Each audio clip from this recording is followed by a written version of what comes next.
small little update here. I've been working with the cork and getting the track plan laid down. So this part of the bench work here was intended for a completely different layout that never came to fruition. It was built using cabinet grade multi-ply plywood, as you can kind of see here. That was finished and sanded.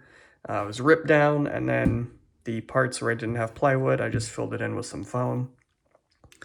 Basically, I screwed it together, the two sections here, two 3-foot sections, and I'm repurposing it for this layout. I had already had the cork mat laid down and glued.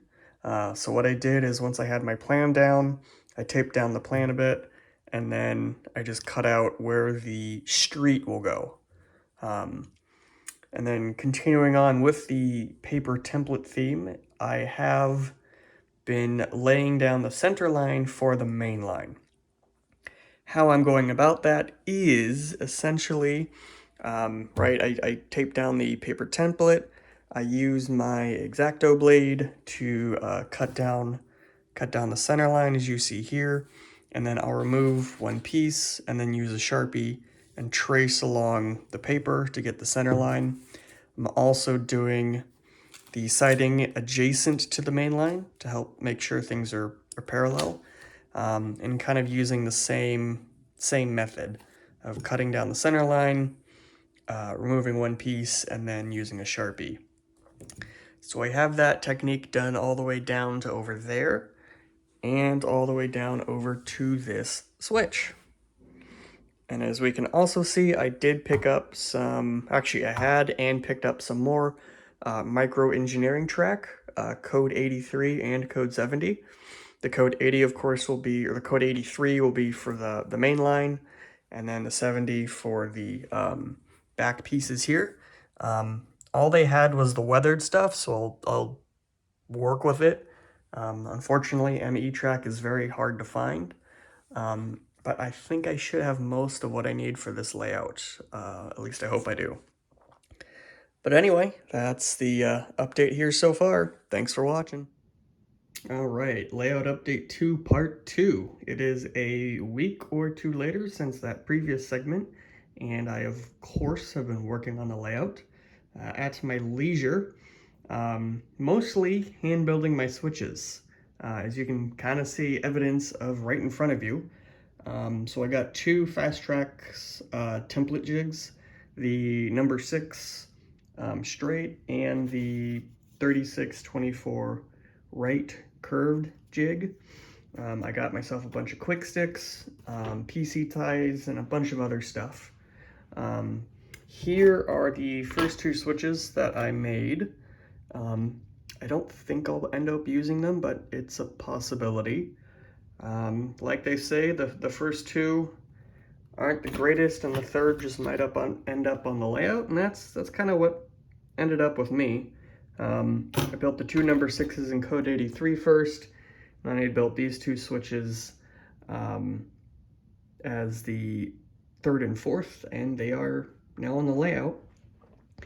It does look like I have a bunch of track down. I kind of do. It's mostly just placed, so I can kind of verify the layout, if you will.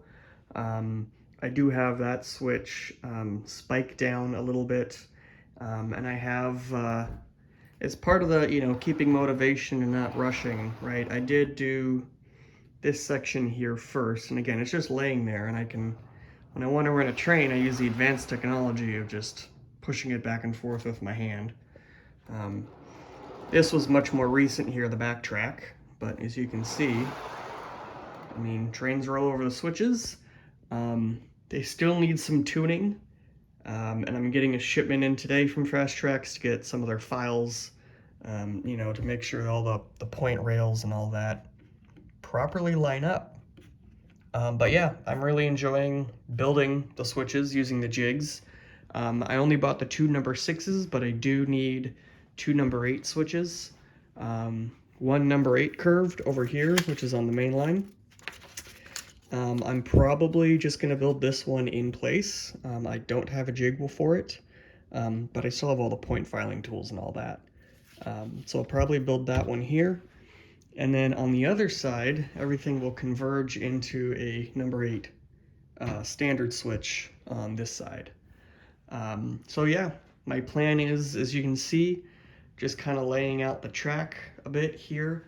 I'll probably start with just kind of this as a little bit of a switching, switching layout.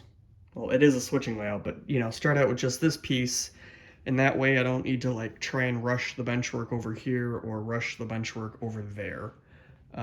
So kind of get myself little rewards to start out with, kind of on an early basis, and that way I don't have to rush anything.